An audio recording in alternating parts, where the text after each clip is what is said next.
T ചാക്കോയുടെ പേരിലുണ്ടായ Kerala Congress അദ്ദേഹത്തിന്റെ ജന്മശതാബ്ദി വേളയിൽ എത്തി നിൽക്കുന്നത് അഭിമാനാർഹമായ ഒരിടത്തിലല്ല.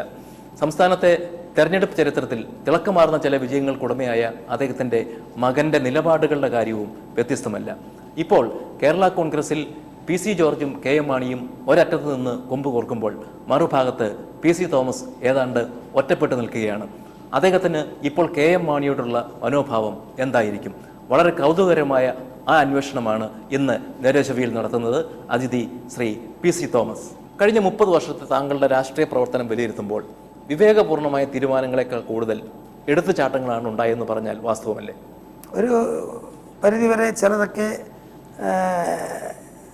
തെറ്റായിപ്പോയി എന്ന് തോന്നിയിട്ടുണ്ട്. ഒന്ന്, മാണിസാറുമായിട്ട് ഞാൻ തെറ്റിയതല്ല, പക്ഷേ ചില പ്രധാനപ്പെട്ട കാരണങ്ങളുണ്ടായപ്പോൾ എന്നെ അകറ്റിയതാണ് എങ്കിൽ പോലും അന്ന് എൻ്റെ ആദ്യത്തെ തീരുമാനം അങ്ങനെയാണ് എങ്കിൽ അന്ന് ഞാൻ MP സ്ഥാനം റിസൈൻ ചെയ്തുകൊണ്ട് ഞാൻ അല്പം മാറി നിൽക്കുക, ആക്റ്റീവ് പൊളിറ്റിക്സിൽ നിന്ന് മാറി നിൽക്കുക, എനിക്ക് പ്രാക്ടീസിലേക്ക് കേന്ദ്രീകരിക്കുകയും ചെയ്യാം. അതുകൊണ്ട് ഞാനത് അങ്ങനെ ഒരു പ്ലാൻ എനിക്ക് തോന്നിയതാണ്, ഞാൻ മാണിസാറിനോട് പറഞ്ഞതുമാണ്. പക്ഷേ മറ്റ് ചില പ്രശ്നങ്ങൾ അന്നേരപ്പോൾ ആ സമയത്ത് രൂക്ഷമായി വരികയും ആ സമയത്ത് ഞാൻ എന്നെ തന്നെ ഡിഫെൻഡ് ചെയ്യേണ്ട സാധ്യത ആവശ്യം വരികയും ചെയ്ത ഒരു സാഹചര്യത്തിൽ ഡിഫെൻഡ് ചെയ്തതാണ് ഞാൻ പുറത്താകാനുള്ള കാരണം. അന്ന് തന്നെ പുറത്താക്കുകയാണ് ചെയ്തത്. കരുണാകരൻ്റെ മകൻ മുരളീധരനെ പോലെ ടി ചാക്കോയുടെ മകൻ PC തോമസും എത്തേണ്ടിടത്ത് എത്തിയില്ല എന്ന് പലർക്കും തോന്നുന്നുണ്ട്. അതിൻ്റെ ഉത്തരവാദിത്വം പക്ഷേ നിങ്ങൾക്ക് തന്നെയാണ്. താങ്കളുടെ കാര്യത്തിൽ താങ്കൾ തന്നെയല്ലേ അതിന് ഉത്തരവാദി? എൻ്റെ കാര്യത്തിൽ ഒരു പക്ഷേ കേരള കോൺഗ്രസ് ML ഞാൻ തുടർന്നിരുന്നെങ്കിൽ അന്ന് ഞാൻ ഫേസ് ചെയ്യേണ്ട പ്രശ്നം അതിജീവിക്കാൻ എനിക്ക് കഴിഞ്ഞിരുന്നെങ്കിൽ അതായിരുന്നേനെ എൻ്റെ പൊളിറ്റിക്സ് ഏറ്റവും നല്ലത് എന്നുള്ളതിന് സംശയമില്ല. എനിക്ക് കുറെ കൂടി മുന്നോട്ട് പോകാൻ പറ്റുമായിരുന്നു. പക്ഷേ അതിജീവിക്കാൻ പറ്റാതെ വന്ന ഒരു സാഹചര്യം ഞാനിപ്പോൾ പറയാം, കാരണം വ്യക്തമാക്കേണ്ടതായിട്ടുണ്ട്. എനിക്ക് എതിരായി ഒരു ക്യാരക്ടർ അസാസിനേഷൻ വന്നു, അത് എനിക്ക് പിടിച്ചു നിൽക്കേണ്ട സാഹചര്യം വന്നു. അല്ലെങ്കിൽ എൻ്റെ ക്യാരക്ടറിനെ സംബന്ധിച്ച് മോശമായ രീതിയിൽ ഒരു പ്രചാരണം വന്നപ്പോൾ അത് തെറ്റായിരുന്നു എന്ന് തെളിയിക്കേണ്ട ബാധ്യത എനിക്കുണ്ട്. ഏത് തരത്തിലുള്ള പ്രചാരണം? എനിക്കെതിരായിട്ട് ഒരു ശക്തമായ ക്യാരക്ടർ അസാസിനേഷൻ, മോറലായിട്ട് ഞാൻ ഒരിക്കലും ഉൾപ്പെടാത്ത ചില കാര്യങ്ങൾ പറഞ്ഞ് തീർത്തും മോശമായ രീതിയിലുള്ള ഒരു പ്രചരണം ഒരു പ്രധാനപ്പെട്ട കേന്ദ്രത്തിൽ നിന്ന് വന്നു. അത് എനിക്ക് സഹിക്കാവുന്നതായിരുന്നില്ല. ഞാനത് എനിക്ക് പറയാവുന്ന എൻ്റെ നേതാവിനെ കണ്ട് ഞാൻ പറഞ്ഞു, അങ്ങനെ ഒന്നില്ല എന്ന് പറഞ്ഞെങ്കിലും പിന്നീട് ചില കാര്യങ്ങൾ ഞാൻ എടുത്തെടുത്ത് പറഞ്ഞ് ആ ഒരു കാര്യം ഉണ്ട് എന്നുള്ള ബോധ്യത്തിൽ അവസാനം ഞാൻ അതിനെ ചെറുത്ത് നിൽക്കുന്നാലേ പറ്റൂ, അല്ലെങ്കിൽ ഞാൻ പിൻവാങ്ങിപ്പോയാൽ ഞാൻ മറ്റൊരു രീതിയിൽ ഉള്ള ചിത്രീകരണത്തിൽ പിരിഞ്ഞു പോകുന്നത് അപകടമാണ് എന്ന് തോന്നിയത് കൊണ്ടാണ് റിയാക്ട് ചെയ്തത്. പല പാർട്ടി, പല മുന്നണി, പല നിലപാടുകൾ PC തോമസിനെ വിശ്വസിക്കാൻ കൊള്ളില്ല എന്നൊരു ധാരണ താങ്കൾ ഉണ്ടാക്കിയില്ലേ? അങ്ങനെ പറഞ്ഞാൽ ഞാൻ വേറൊന്നും പറയും. കേരള കോൺഗ്രസ്സുകാരനായ PC തോമസ് പുറത്താക്കപ്പെട്ടപ്പോൾ വളരെ അപമാനിതനായിട്ട് വേണമെങ്കിൽ നിർത്താമായിരുന്നെങ്കിലും നിർത്തിയില്ല. പക്ഷേ പൊളിറ്റിക്സിൽ തന്നെ നിന്നു. അതിനുവേണ്ടി ഞങ്ങളൊരു ഫോറം ഉണ്ടാക്കി മാറി നിന്നു, പാർട്ടിയെ പുലർത്താൻ പോയില്ല. പകരം പിന്നീട് ഞങ്ങൾക്ക് വേറെ ചില സാഹചര്യങ്ങൾ കൊണ്ട് ആ രീതിയിൽ പോകാൻ പറ്റാതെ വന്നപ്പോൾ അത് ഞങ്ങൾ ഒരുമിച്ച് തീരുമാനിച്ച് പിരിച്ചുവിട്ടിട്ട് ഞാൻ എൻ്റെ പഴയ പാളയത്തിലേക്ക് തന്നെ മാറി എന്ന് പറഞ്ഞാൽ കേരള കോൺഗ്രസ് തന്നെ പോയി. കേരള കോൺഗ്രസ് നിന്നുകൊണ്ട് ഒരു കേന്ദ്രമന്ത്രിയാവാൻ കഴിയില്ല എന്ന് വന്നപ്പോൾ കേരള കോൺഗ്രസുമായി പുലബന്ധം പോലുമില്ലാത്ത NDAയിൽ ചേർന്ന് അതിന് തയ്യാറായത് താങ്കളുടെ അധികാരമോഹം കൊണ്ട് മാത്രമല്ലേ? സത്യത്തിൽ അതല്ല. എനിക്ക് NDAയിൽ ചേരാനായിട്ട് ഒരു പാർട്ടി ഉണ്ടാക്കേണ്ട ഒരു ആവശ്യമില്ലായിരുന്നു. കാരണം അന്ന് വാജ്പേയിയായിട്ട് എനിക്ക് നല്ല റിലേഷൻഷിപ്പ് ഉണ്ടായിരുന്നു, ശ്രീ പ്രമോദ് മഹാജനുമായിട്ട് നല്ല റിലേഷൻഷിപ്പ് ഉണ്ടായിരുന്നു. അതൊക്കെ പാർലമെൻറ്റിലെ ഒരു ബന്ധങ്ങളാണ്. അങ്ങനെ നിൽക്കുന്ന ഒരവസരത്തിൽ ശ്രീ അദ്വാനിജിയായിട്ടും അവരൊക്കെ ആയിട്ട് നല്ല ബന്ധമുണ്ടായിരുന്നു. അത് അവർക്കെതിരായിട്ട് പറഞ്ഞ പല കാര്യങ്ങളിലും ഉള്ള ഒരു അപ്രീസിയേഷനിലുള്ള ബന്ധമാണ്. അങ്ങനെ ഇരിക്കുമ്പോൾ എന്നെ പുറത്താക്കപ്പെട്ട ഒരു സാഹചര്യത്തിൽ എന്നോട് ഇങ്ങോട്ടാണ് പറഞ്ഞത്, ഞങ്ങൾക്കൊരു ക്രിസ്ത്യനെ വേണം, ഒരു മെമ്പർ, ഒരു ഒരു ഒരു ഒരു ആക്റ്റീവായിട്ടുള്ള ഒരാൾ വേണം, അതുകൊണ്ട് വൈ നോട്ട് യു ജോയിൻ എന്ന് ചോദിച്ചാൽ. പക്ഷെ ഞാനതിന് തയ്യാറായില്ല. ആ പ്രലോഭനത്തിൽ വീണു? ഇല്ല, പ്രലോഭനത്തിൽ വീണില്ല. ഞങ്ങൾ മറ്റ് സാഹചര്യങ്ങളുണ്ടായി ഈ ഒരു ഫെഡറൽ പാർട്ടി ഉണ്ടാക്കി കഴിഞ്ഞപ്പോൾ ആ ഇന്ത്യൻ ഫെഡറൽ ഡെമോക്രാറ്റിക് പാർട്ടിക്ക് ഒരാവശ്യമായിരുന്നു പിടിച്ചു നിൽക്കാൻ വേണ്ടി. അന്നത്തെ ഒരു സാഹചര്യത്തിൽ ഒന്നെങ്കിൽ ഞങ്ങൾ ദേശീയ തലത്തിൽ മുഴുവൻ പ്രചാരണം നടത്തി മുന്നോട്ട് പോവുക. അപ്പോൾ പിടിച്ചു നിൽക്കാൻ വേണ്ടി അന്ന് NDA ആയിട്ട് ബന്ധപ്പെടേണ്ട ഒരു സാഹചര്യം ഉണ്ടായി. കേരള കോൺഗ്രസിലേക്ക് നമുക്ക് തിരിച്ചു വരാം. പക്ഷെ അതിനു മുമ്പ് ഇടതു മുന്നണിയിൽ അടുത്ത കാലത്ത് സംഭവിച്ചത് എന്താണ്? താങ്കൾ പുറത്താവുകയും സ്കറിയ തോമസ് അകത്താവുകയും ചെയ്തത് ഏത് സാഹചര്യത്തിലാണ്?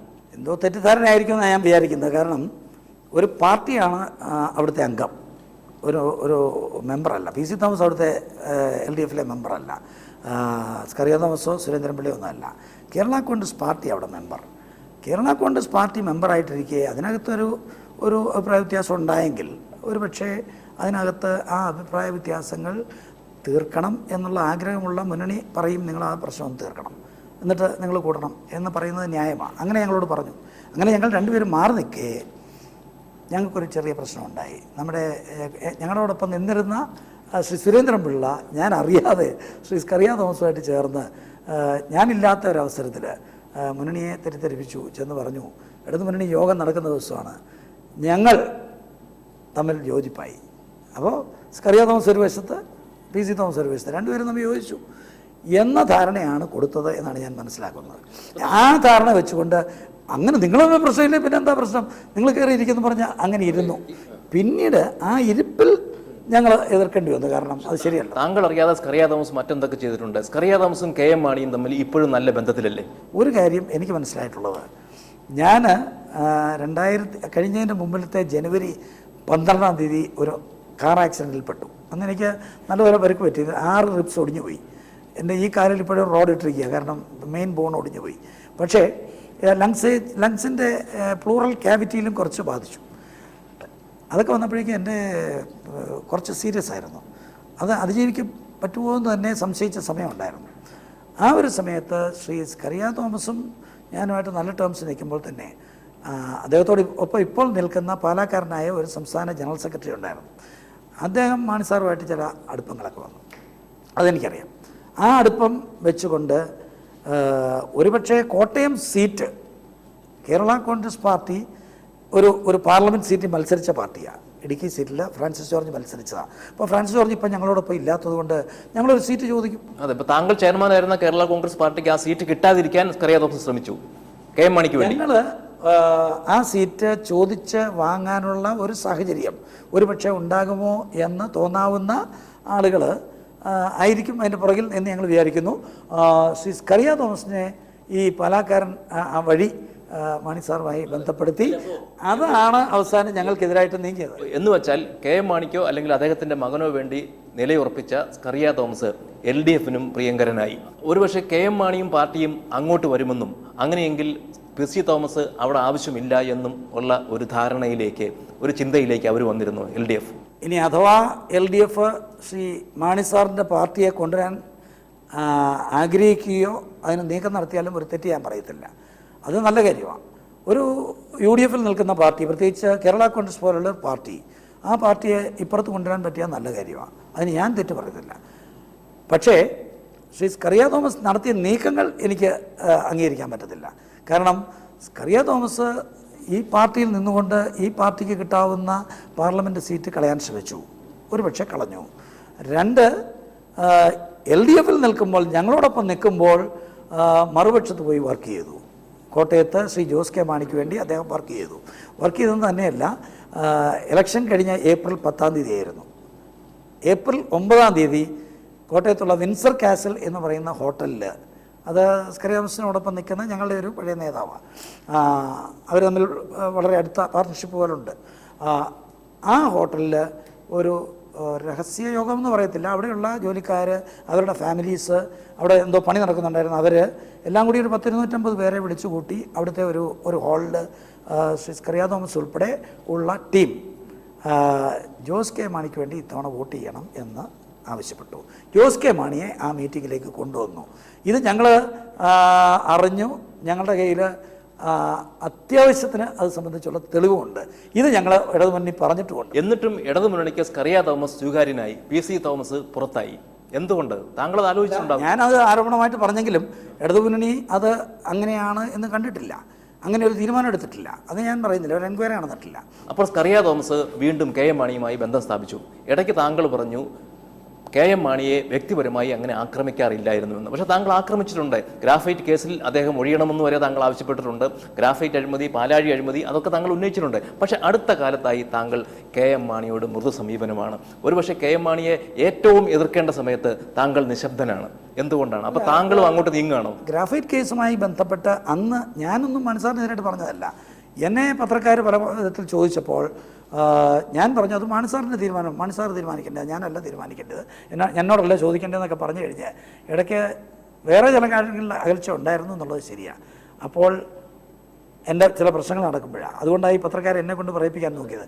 നിങ്ങളാണെങ്കിൽ എന്ത് ചെയ്യുമായിരുന്നു എന്ന് ചോദിച്ചപ്പോൾ ഒരുപക്ഷെ ഞാനാണെങ്കിൽ രാജീവ് കുമാർ. പക്ഷേ ഇപ്പം മാണിപ്രേമം വിട്ട് ഇടതു മുന്നണി അദ്ദേഹത്തെ നിശിതമായി എതിർക്കുമ്പോൾ പോലും PC തോമസ് അദ്ദേഹത്തിനെതിരെ ഒന്നും സംസാരിക്കുന്നില്ല. അതുകൊണ്ട് ഞാൻ ചോദിക്കുന്നത്, സറിയ തോമസിനെ പോലെ തന്നെ താങ്കൾക്കും ഇപ്പോൾ മാണി പ്രിയങ്കരനാണ്. ഞാൻ മാണിസാറിന്റെ പേഴ്സണൽ അറ്റാക്കിന് പോകാറില്ല. അതായത് പാലാഴി എന്ന് പറയുന്നത് ഒരു പേഴ്സണൽ അറ്റാക്ക് അല്ല, അതൊരു പൊളിറ്റിക്കൽ അറ്റാക്കാണ്. വേറെ ചില പൊളിറ്റിക്കൽ അറ്റാക്കൊക്കെ നടത്തേണ്ടി വന്നിട്ടുണ്ട്, നടത്താറുണ്ട്. അതായത് PC ജോർജ് ഇപ്പോൾ ചെയ്യുന്നത് ശരിയാണെന്ന് താങ്കൾ വിശ്വസിക്കുന്നില്ല? PC ജോർജിൻ്റെ കാര്യം അദ്ദേഹത്തിൻ്റെ പാർട്ടിയുമായി ബന്ധപ്പെട്ട കാര്യങ്ങളാണ്. അതിലേക്ക് ഞാൻ കിടക്കാതിരിക്കുന്നതായിരിക്കും നല്ലത്. കാരണം അത് ഞാൻ അഭിപ്രായം പറയേണ്ട കാര്യമില്ല. അത് അവരുടെ പാർട്ടിക്കകത്ത് വന്ന ചില പ്രശ്നങ്ങളുമായി ബന്ധപ്പെട്ട് ഒരുപക്ഷെ PC ജോർജ് അറ്റാക്ക് ചെയ്യുന്നു. PC ജോർജ് അറ്റാക്ക് ചെയ്യുമ്പോൾ പറയുന്ന കാര്യങ്ങൾ പുറത്തു വരുന്നു. അത് ശരിയോ തെറ്റോ എന്നുള്ളതിനെക്കുറിച്ച് ഞാൻ അഭിപ്രായം പറയേണ്ട കാര്യമില്ല. പ്രത്യേകിച്ച് മാണി സാറിനെ പേഴ്സണലായിട്ട് അറ്റാക്ക് ചെയ്യാനായിട്ട് പണ്ടും എനിക്ക് താല്പര്യമില്ലാത്തത് കൊണ്ട് ഇപ്പോഴും പേഴ്സണലായിട്ട് അറ്റാക്ക് ചെയ്യാനായിട്ട് ഞാൻ പോകത്തില്ല. അത് ഞാൻ പോകാറില്ല. അത് ഒരു പരിധിവരെ മാണി സാറിനോടുള്ള അടുപ്പത്തേക്കാൾ കൂടുതലായിട്ട്, മാണി സാറിനോട് ഒരു പേഴ്സണൽ അടുപ്പം എനിക്കുണ്ട്. കാരണം എൻ്റെ സ്വന്തമാണ് മാണി സാറ് എൻ്റെ ഫാദറും മാണി സാറിൻ്റെ വൈഫും ഫസ്റ്റ് കസിൻസാണ്. ആ ഒരു ബന്ധം ഞങ്ങൾ തമ്മിലുണ്ട്. പക്ഷേ അതിനേക്കാൾ കൂടുതലായിട്ട് പൊളിറ്റിക്സിൽ എനിക്ക് ഒരുപാട് സംരക്ഷണം തന്ന മാണി സാറാണ്. KM മാണിയുമായി ഏതെങ്കിലും തരത്തിൽ സഹകരിക്കാൻ താങ്കൾ ഇപ്പോൾ ഉദ്ദേശിക്കുന്നുണ്ടോ? കേരള കോൺഗ്രസിൽ പിടിച്ചു നിൽക്കണമെങ്കിൽ കേരള കോൺഗ്രസ് 1964 ഒക്ടോബർ 9 പോകണം. ജനിച്ചത് ആ തിരുനക്കര മൈതാനത്ത് ആരാധ്യനായ മന്നത്ത് പത്മനാഭൻ അന്ന് 10,000ങ്ങളെ സാക്ഷിയാക്കി പറഞ്ഞതാണ് കേരള കോൺഗ്രസ് എന്ന് പേരിടാം, കേരളത്തിന് വേണ്ടി വാദിക്കുന്ന ഒരു പാർട്ടി. പിന്നെ ശ്രീ KM ജോർജ് പ്രഖ്യാപിച്ചു അഴിമതി രഹിത സൽഭരണം, അതായിരിക്കും ഞങ്ങളുടെ ലൈൻ. ഇത് ഭയങ്കരമായിട്ട് ഏറ്റു. പിന്നെ ശക്തമായ കേന്ദ്രവും സംതൃപ്തമായ സംസ്ഥാനങ്ങളും, കേരളത്തിന് വേണ്ടി, കേരളത്തിലെ കൃഷിക്കാർക്ക് വേണ്ടി ഞങ്ങൾ പോരാടും, കേരളത്തിലെ പാവപ്പെട്ടവർക്ക് വേണ്ടി, തൊഴിലാളികൾക്ക് വേണ്ടി. ഇത് വളരെയധികം പ്രാവർത്തികമാക്കും എന്ന പ്രതീക്ഷ കൊടുക്കാനായിട്ട് അന്നത്തെ ജനനം കൊണ്ട് പറ്റി. ആ ആശയത്തിന്റെ അടിസ്ഥാനത്തിലാണ് താങ്കൾ കേരള കോൺഗ്രസിനെ കാണുന്നതെങ്കിൽ ആ കേരള കോൺഗ്രസ് എന്നേ മരിച്ചു കഴിഞ്ഞിരിക്കുന്നു എന്ന് നമുക്ക് പറയുന്നില്ല. ഇപ്പോഴെങ്ങനെയാണ് അഴിമതി വിരുദ്ധ സൽഭരണത്തിന്റെ പേരിൽ ഒരു കേരള കോൺഗ്രസ് ഉണ്ടാവുക? അതാണ് ഞാൻ പറഞ്ഞത്. അതിനുള്ള ഏറ്റവും നല്ല സമയമാണിത് എന്നാണ് ഞങ്ങൾ വിശ്വസിക്കുന്നത്. ഞങ്ങൾ പുനർചിന്തനം ചെയ്തെന്ന് ഞാൻ പറഞ്ഞില്ലേ. ഞങ്ങളുടെ തീരുമാനം ആ ഡേറ്റിലേക്ക് പോയാൽ, അന്നത്തെ രീതിയിലേക്ക് പോയാൽ, അന്ന് കിട്ടിയ അക്സെപ്റ്റൻസ് ജനങ്ങളുടെ ഏറ്റവും വലിയ കേരള കോൺഗ്രസിന്റെ നേതാവ് തന്നെ അഴിമതി ആരോപണങ്ങൾ നേരിടുമ്പോൾ എങ്ങനെയാണ് അത് കഴിയുക? അതിനൊരു മാർഗമുണ്ട്. എന്നാ സംശയം? അതായത് കേരള കോൺഗ്രസ് അതിൻ്റെ തെറ്റുകൾ പറ്റിയിട്ടുണ്ടെങ്കിൽ അത് തിരുത്താൻ തീരുമാനിച്ചിരിക്കുന്നു. അത് ഞങ്ങളാണ് തീരുമാനിച്ചത്. ഞങ്ങളാണ് കേരള കോൺഗ്രസ്. അതുകൊണ്ട് ഞങ്ങൾ തീരുമാനിച്ചു. ഞങ്ങൾ അന്നത്തെ ആ ശൈലിയിലേക്കും അന്നത്തെ ആ ജനങ്ങളോട് കൊടുത്ത വാഗ്ദാനത്തിലേക്ക് പോകാൻ തീരുമാനിച്ചു. അതിനുവേണ്ടിയുള്ള പോരാട്ടങ്ങളിലേക്ക് ഞങ്ങൾ പോവുകയാണ്. അപ്പോൾ ഞങ്ങൾ ആഗ്രഹിക്കുന്നത് മറ്റ് കേരള കോൺഗ്രസ്സുകളിൽ എന്തൊക്കെ ആരോപണം ആർക്കെങ്കിലും വന്നിട്ടുണ്ടെങ്കിൽ, ഏതായാലും അഴിമതി ആരോപണമോ അല്ലെങ്കിൽ അങ്ങനത്തെ ആരോപണമോ ഒന്നും ഞങ്ങൾക്കെതിരായിട്ട് വന്നിട്ടില്ല. കേരള കോൺഗ്രസ് എന്നുള്ള പേരുമുണ്ട്. എന്തുകൊണ്ട് കേരള കോൺഗ്രസ് എന്ന് പറയുന്ന പ്രസ്ഥാനത്തെ നമുക്ക് ശക്തിപ്പെടുത്തിക്കൂടാ? അങ്ങോട്ടും ഇങ്ങോട്ടും ലയിക്കണ്ട. അത് മതി. പക്ഷേ മാണി സാറിൻ്റെ കൂടെ നിൽക്കുന്ന ഒരുപാട് ആളുകളും നല്ല പൊതുപ്രവർത്തകരുണ്ട്, അല്ലേ? ഒരുപാട് നല്ല പൊതുപ്രവർത്തകരുണ്ട്. KM മാണിക്കും മകനും പ്രാമാണ്യമില്ലാത്ത ഒരു കേരള കോൺഗ്രസിനോട് അവർ സഹകരിക്കാൻ പോകുന്നില്ല എന്ന് താങ്കൾക്ക് തന്നെ ഉറപ്പാണ്. എൻ്റെ ചോദ്യം തിരിച്ച് അവരോട് സഹകരിക്കാൻ താങ്കൾ തയ്യാറുണ്ടെന്നാണ്. മാണി സാറിൻ്റെ പേരിൽ ആരോപണം ഉണ്ടെന്നുള്ളത് ശരിയാണ്. പക്ഷേ കോടതി വിധിയൊന്നും ഇല്ലല്ലോ. മാണി സാറിൻ്റെ പേരിൽ കോടതി ഫൈൻഡിങ് ഇല്ല, മാണി സാറിൻ്റെ മകൻ്റെ പേരിലും ഇല്ല. അപ്പോൾ അതുകൊണ്ട് അവർ മുഴുവൻ അഴിമതിക്കാരാണെന്നോ അല്ലെങ്കിൽ അവർക്കെതിരായിട്ട് വന്ന ആരോപണം മുഴുവൻ ശരിയാണോ എന്നോ ഒന്നും ഞാനും പറയുന്നില്ല. പക്ഷേ ആരോപണം ഉണ്ടായപ്പോൾ അതിന് ഇന്നതുപോലെ ചെയ്യണമെന്നൊക്കെ ഞാൻ പൊളിറ്റിക്കലായിട്ട് പറഞ്ഞിട്ടുണ്ട്. മാണി സാർ രാജിവെക്കണമെന്ന് വരെ പറഞ്ഞിട്ടുണ്ട്. അതൊക്കെ പൊളിറ്റിക്കലാണ്. പക്ഷേ ഞാനൊരിക്കലും പറയത്തില്ല മാണി സാർ അഴിമതിക്കാരനാണ് എന്ന്. കാരണം എനിക്കറിയില്ല. മാണി സാറിനെതിരായിട്ടുള്ള ആരോപണമുണ്ട്, അന്വേഷണം നടക്കുന്നു. അന്വേഷണത്തിൽ തീരുമാനം വരട്ടെ. ആ തീരുമാനം വരുമ്പോൾ ആ തീരുമാനം ഒരു ജുഡീഷ്യൽ തീരുമാനം വഴി ഫൈനലാകുമ്പോഴല്ലേ നമുക്ക് പറയത്തുള്ളൂ അദ്ദേഹം കുറ്റക്കാരനാണെന്ന്. അങ്ങനെ നിൽക്കുമ്പോൾ എന്താ പ്രതിബന്ധം? കേരള കോൺഗ്രസുകളെല്ലാം ഒന്നാകണം, നമുക്കൊരു പേര് മതി എന്നാഗ്രഹിക്കുന്നവർ, ഞങ്ങൾ അഴിമതിക്കെതിരായിട്ടുള്ള സൽഭരണത്തിന് ആഗ്രഹിക്കുന്നു. അത് മാണി സാറായിക്കൊള്ളട്ടെ, പി സി ജോർജ് ആയിക്കൊള്ളട്ടെ, ബാലകൃഷ്ണപിള്ള സാറായിക്കൊള്ളട്ടെ. ബാലകൃഷ്ണപിള്ള സാർ എന്ന് പറയുമ്പോൾ ഏറ്റവും കേരള കോൺഗ്രസിൻ്റെ അന്നത്തെ യോഗത്തിൽ പങ്കെടുത്തയാളാണ്. ഇതിൻ്റെ തുടക്കക്കാരനാണ്. ഇതിൻ്റെ തുടക്കക്കാരൻ എന്നുള്ള നിലയ്ക്ക് അതുമായി ബന്ധപ്പെട്ട് ഏറ്റവും ബന്ധമുള്ളയാളാണ്. അവർക്കെല്ലാവർക്കും തീർച്ചയായിട്ടും കേരള കോൺഗ്രസ് എന്ന പ്രസ്ഥാനത്തിലേക്ക്, പി സി തോമസിൻ്റെ പ്രസ്ഥാനത്തിലേക്ക് വരണമെന്ന് ഞാൻ പറയുന്നില്ല, പക്ഷേ കേരള കോൺഗ്രസ് എന്ന് പറയുന്ന ഒറ്റ പ്രസ്ഥാനത്തെ വലുതാക്കാനായിട്ട് അവർ തയ്യാറാവുകയാണെങ്കിൽ, അഴിമതിക്കെതിരെ പോരാടാനായിട്ട് അവർ തയ്യാറാവുകയാണെങ്കിൽ, കാർഷിക ബഡ്ജറ്റ് എന്ന് പറയുന്നത് ഞങ്ങളൊരു ആശയം വെച്ചിട്ടുണ്ട്. കൃഷിക്ക് തന്നെ പ്രത്യേക ബഡ്ജറ്റ് വേണം എന്ന് പറഞ്ഞാൽ ഇന്ന് കൊടുക്കുന്നതിനേക്കാൾ ഒരു 30 ഇരട്ടി പ്രാധാന്യം കൃഷിക്ക് കൊടുക്കണം. റെയിൽവേക്ക് കിട്ടിയ ആ ബെനിഫിറ്റ്, റെയിൽവേക്ക് തന്നെ പ്രത്യേക ബഡ്ജറ്റുണ്ട്, അതുപോലെ കൃഷിക്ക് തന്നെ പ്രത്യേക ബഡ്ജറ്റ് വേണം എന്ന ആശയം വെച്ച പാർട്ടി കേരള കോൺഗ്രസ്സാണ്. ഞങ്ങൾ വെച്ച ആശയമാണ്. അതിപ്പോൾ പ്രാവർത്തികമാകുന്ന പല കാര്യങ്ങളും കാണുന്നുണ്ട്. ഈ കാര്യങ്ങൾക്ക് സഹകരിക്കാനായിട്ട് ആർക്കാ പറ്റത്തില്ല? പി സി തോമസിന് സഹകരിച്ച് പ്രവർത്തിക്കാൻ താല്പര്യമുണ്ട് എന്നൊരു സന്ദേശം KM മാണിക്ക് കിട്ടിയാൽ അദ്ദേഹം എങ്ങനെ പ്രതികരിക്കുമെന്നാണ് താങ്കൾ കരുതുന്നത്? അല്ലാതെ ഓരോ സാഹചര്യം അനുസരിച്ചും കൂടി ഇരിക്കും. അവരൊരു മുന്നണിയിലാണ്, ഞങ്ങൾ വേറൊരു മുന്നണിയിലാണ്. എനിക്ക് ഈ മുന്നണി വിട്ട് വേറൊരു മുന്നണിയിലോട്ട് പോകാനായിട്ട് പറ്റത്തില്ല. അദ്ദേഹത്തിനും പ്രതിബന്ധങ്ങളുണ്ട്. അതൊക്കെ ഉള്ളതുകൊണ്ട് എനിക്ക് പക്ഷേ പറയാൻ പറ്റും, വളരെ ആത്മാഭിമാനത്തോടെ എന്നാൽ വളരെ ആത്മാർത്ഥതയോടെ പറയാവുന്ന ഒരു കാര്യം ഉണ്ട്. നമുക്ക് കേരള കോൺഗ്രസ് പ്രസ്ഥാനത്തെ ഒന്ന് വലുതാക്കാം, നിങ്ങളെല്ലാം കൂടെ കൂടണം. അത് ഒരുപാട് പ്രയോജനം നമ്മുടെ നാടിന് ചെയ്യും. അനൗപചാരികമായി എങ്കിലും ഇക്കാര്യത്തിൽ മാണിയുടെ പ്രതികരണം എന്താണെന്ന് താങ്കളോട് അടുപ്പമുള്ള കേരള കോൺഗ്രസ് നേതാക്കൾ പറഞ്ഞിട്ടുണ്ടോ? ഒരു പരിധിവരെ മാണി സാറ് അതിനെ കട്ട് ചെയ്ത് കളയും എന്ന് ഞാൻ ഒരു ആഹ്വാനം നടത്തിയല്ല. കാരണം ഞാൻ അതിന് മാത്രം വലിയ ആളല്ല. മാണി സാറ് പോലെയുള്ള ഒരാൾ ഞാൻ ആഹ്വാനം ചെയ്യുന്നു ഇങ്ങോട്ട് വാ എന്നൊന്നും പറയാൻ മാത്രം ഞാൻ വലിയ ആളല്ല. പക്ഷേ സാഹചര്യങ്ങൾ ഞാൻ പറയും. ഇതാണ് നമുക്ക് ഇപ്പോഴത്തെ സാഹചര്യം. നമ്മളെല്ലാം കൂടി ഒരുമിച്ച് ചേർന്നാൽ നല്ലതല്ലേ എന്ന് ചോദിക്കുന്നത് തെറ്റില്ല. പക്ഷേ എനിക്ക് എൻ്റേതായിട്ടുള്ള പ്രതിബന്ധങ്ങളുണ്ട്. ഞാൻ ഇടതുമുന്നണി വിടാൻ ആഗ്രഹിക്കുന്നില്ല. KM മാണി നയിക്കുന്ന കേരള കോൺഗ്രസിലെ ഒരു നേതാവിനോട് പി സി തോമസ് ഒക്കെ ഇനി ഇങ്ങോട്ട് വരാൻ സാധ്യതയുണ്ടോ എന്ന് ഞാൻ ചോദിച്ചപ്പോൾ അദ്ദേഹം പി സി ജോർജിൻ്റെ ചേട്ടനല്ലേ, എന്തിനാണ് വരുന്നതെന്നാണ് ചോദിച്ചത്. മിക്കവാറും അവരുടെ മനോഭാവം അതായിരിക്കാനല്ലേ സാധ്യത? പി സി ജോർജിൻ്റെ അനിയനായില്ലേ എന്നായിരിക്കും ചോദിച്ചത്. പി സി ജോർജ് പറഞ്ഞിടത്തോളം ഒന്നും ഞാൻ പറഞ്ഞിട്ടില്ലെന്ന് അവർക്കെല്ലാം അറിയാം. പി സി ജോർജിൻ്റെ ചേട്ടനാണെന്ന് പറഞ്ഞു കഴിഞ്ഞാൽ അതിനേക്കാൾ വലിയ ആരോപണം പറഞ്ഞ ആളല്ലേ. പി സി ജോർജ് ആരോപണം പറഞ്ഞതായിട്ട് ഇത് കമ്പയർ ചെയ്യുന്നില്ല. മാണി സാറ് താങ്കളെ വിളിച്ചിരുന്നത് മോൻ എന്നല്ലേ? എൻ്റെ വീട്ടിൽ വിളിക്കുന്ന പേരാ. അങ്ങനെ മോൻ എന്ന് വിളിച്ചിരുന്ന ഒരാൾ പിരിഞ്ഞു പോയപ്പോഴാവും അദ്ദേഹത്തിന് സ്വന്തം മകൻ തന്നെയാണ് ഭേദമെന്ന ചിന്തയുണ്ടായത്. ഇന്ന് പി സി ജോർജ് പോകാൻ ഒരു കാരണമുണ്ട്. മകനോടുള്ള എതിർപ്പ് അതിൽ വളരെ പ്രധാനമാണ്. പക്ഷേ താങ്കൾ പോകുമ്പോൾ അങ്ങനെ ജോസ് കെ മാണി അത്ര വലിയ ആളൊന്നുമല്ലല്ലോ. എന്താണ് സംഭവിച്ചത്? ജോസ് കെ മാണി വരുന്നതിനെ ഞാൻ ഒരിക്കലും എതിർക്കത്തില്ലായിരുന്നു. എന്തിനാണ് എതിർക്കുന്നത്? ഞാൻ അന്ന് 10-16 കൊല്ലം പാർലമെൻറ്റിലൊക്കെ ആയിക്കഴിഞ്ഞു. അത്രയും സീനിയറായിട്ട് നിൽക്കുന്ന എനിക്ക് ജോസ് കെ മാണി വരുന്നതിന് വിരോധമില്ല. ഞാനത് മനസ്സാറോട് പറഞ്ഞിട്ടുമുണ്ട്. പക്ഷേ മനസ്സാറെന്ന് പറഞ്ഞില്ല, ജോസ് കെ മാണി കൊണ്ടുവരാൻ ആഗ്രഹം പോലും ഇല്ലെന്ന് പറഞ്ഞ ഒരു സാഹചര്യം ഉണ്ടായി. അതല്ല നമ്മൾ തമ്മിലുള്ള പ്രശ്നം എന്ന് വരുത്താനായിട്ട് മാണി സാർ നോക്കി. അതാണ് പ്രശ്നം. മാണി സാറേ അത് ശരിയല്ല, അങ്ങനെ തോന്നരുത് എന്ന് ബോധ്യപ്പെടുത്താൻ ഞാനും നോക്കി. അങ്ങനെയാണ് ഞങ്ങൾ അവസാനം ഒരുപാട് സംസാരിച്ചിട്ടുള്ളത്. ഒരു 5-6 പ്രാവശ്യം ഞാൻ വീട്ടിൽ പോയി കണ്ട് സംസാരിച്ചിട്ടുണ്ട്. അക്കാലത്ത് KM മാണി കഴിഞ്ഞാൽ പി സി തോമസിന്റെ കയ്യിലാവും പാർട്ടി എന്ന് പലരും വിശ്വസിച്ചിരുന്നു. പക്ഷെ താങ്കൾക്ക് ഈ ജോസ് കെ മാണിയുടെ ഉദയം വലിയൊരു ഭീഷണിയായിട്ട് തോന്നിയോ? ഞാൻ അതിനകത്ത് ഒരു കാരണം കൂടെ പറയാം. ജോസ് കെ മാണി വരുന്നതിനെ ഒരിക്കലും ഞാൻ എതിർക്കേണ്ട കാര്യമില്ലെന്ന് തന്നെയല്ല, ഞാൻ എതിർക്കത്തില്ലായിരുന്നു എന്നുള്ളതും. അവൻ എൻ്റെ അനിയനാ, എൻ്റെ കസിനാ. ഒരുപക്ഷെ ഞാനും പ്രോത്സാഹിപ്പിച്ചാനേ. കാരണം ഒരു ചെറുപ്പക്കാരൻ പാർട്ടിയിലേക്ക് വരുന്നതിനെ എപ്പോഴും ആഹ്ലാദത്തോടെ കാണുന്നയാളാണ് ഞാൻ.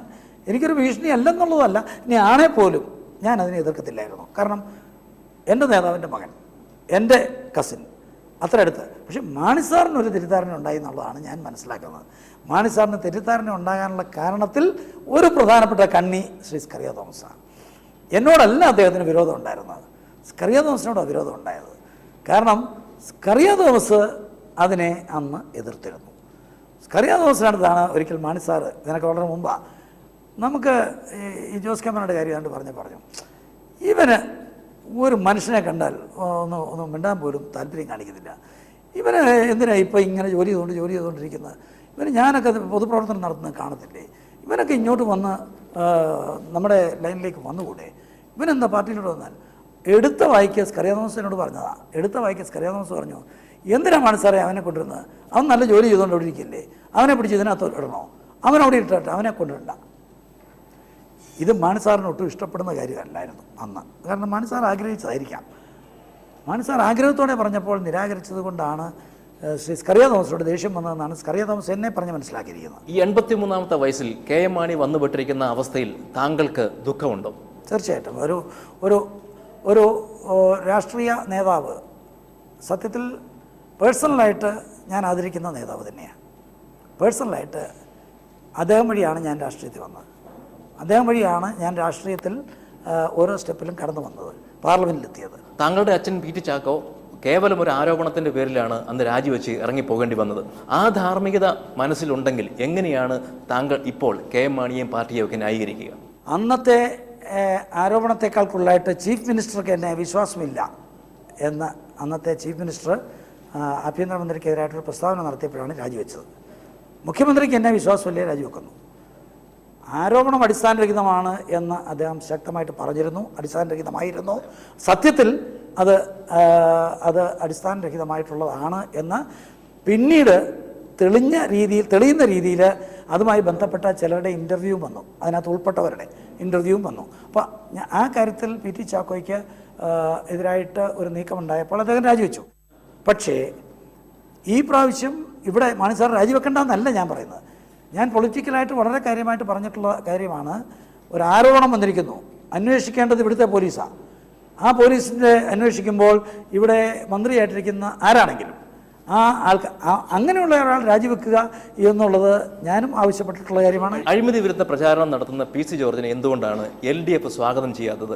ഇന്നും കോടിയേരി ബാലകൃഷ്ണൻ പറഞ്ഞത് ഇതൊരു വഴിയമ്പലമല്ല എന്നാണ്. അവർക്ക് താല്പര്യമില്ല എന്ന് വളരെ വ്യക്തമായി. എന്തുകൊണ്ടാണ് താല്പര്യമില്ലാത്തത്? ഇടതുമുന്നണി തീർച്ചയായിട്ടും അഴിമതിക്കെതിരായിട്ട് നിലകൊള്ളുന്ന ആളുകളെ സ്വീകരിക്കാനായിട്ട് തയ്യാറാകും എന്നാണ് എൻ്റെ വിശ്വാസം. പിന്നെ 2, വ്യക്തിപരമായിട്ട് അദ്ദേഹത്തെ എടുക്കുമോ ഇല്ലയോ എന്നുള്ളതിനെക്കുറിച്ചുള്ള സംശയം പറഞ്ഞില്ലേ, അതിനെക്കുറിച്ച് എനിക്ക് പറയാനായിട്ട് പറ്റത്തില്ല. കാരണം ഞാൻ തന്നെ ഇപ്പോൾ LDFിലാണോ എന്ന് ആളുകൾ ചോദിച്ചുകൊണ്ടിരിക്കുക. സത്യത്തിൽ ഞാൻ LDF എന്നെ പുറത്താക്കിയിട്ടൊന്നുമില്ല. ഒരു ചെറിയ തെറ്റിദ്ധാരണ, അത് മാറും. LDF എന്ന് പറയുന്ന UDF പോലല്ല. അത് അവിടെ തീരുമാനിക്കാതെ ഒന്നും നടക്കത്തില്ല. എന്നെ പുറത്താക്കാനോ എന്നെ മോശമാക്കാനോ ഒന്നും അവിടെ തീരുമാനമില്ല. കേരളത്തിൽ നിയമസഭാ തെരഞ്ഞെടുപ്പിന് ഇനി 1 വർഷം മാത്രം. ആ തെരഞ്ഞെടുപ്പിന് ശേഷം PC തോമസ് സ്വയം എവിടെ കാണുന്നു? കേരള കോൺഗ്രസിനെ എവിടെ കാണുന്നു? ഇടതുപക്ഷ മുന്നണി ശക്തമായി മുന്നേറുന്ന ഒരു സമയമായതുകൊണ്ട് PC തോമസ് അതോടൊപ്പം തന്നെ മുന്നോട്ട് പോകും. അപ്പോൾ തെരഞ്ഞെടുപ്പിന് ശേഷം KM മാണിയെ താങ്കൾ എവിടെ കാണുന്നു? അല്ല, മാണി സാർ ഉൾപ്പെടെയുള്ളവർ കേരള കോൺഗ്രസിനെ ശക്തിപ്പെടുത്തണം എന്നുള്ള ഒരു തോന്നലാണ് ഞങ്ങൾക്കുള്ളത്. ഈ സാഹചര്യങ്ങളൊക്കെ കേരള കോൺഗ്രസിന് അനുകൂലമാകും എന്നാണ്. പല മുന്നണിയിലും വന്ന പ്രശ്നങ്ങൾ, പല രീതിയിലുള്ള ചില ബുദ്ധിമുട്ടുകൾ, ഇതൊക്കെ ദൈവാനുഗ്രഹത്താൽ കേരള കോൺഗ്രസ് എന്ന പ്രസ്ഥാനം കൂടുതൽ ജനകീയമായിട്ട് ജനങ്ങൾക്ക് വേണ്ടി പ്രവർത്തിക്കുന്ന ഒരു വലിയ സാഹചര്യത്തിലേക്ക് എത്തും എന്ന് തന്നെയാണ് എൻ്റെ പ്രതീക്ഷ. അപ്പോൾ താങ്കൾ പറയുന്നതനുസരിച്ച് LDFും കേരള കോൺഗ്രസും തമ്മിലുള്ള ബന്ധം ഇനി അങ്ങോട്ട് വളരെ രസകരമായിരിക്കും. അങ്ങനെ തന്നെ ആയിരിക്കട്ടെ. വളരെ നന്ദി. രസകരമല്ല, ഗുണകരമായിരിക്കും.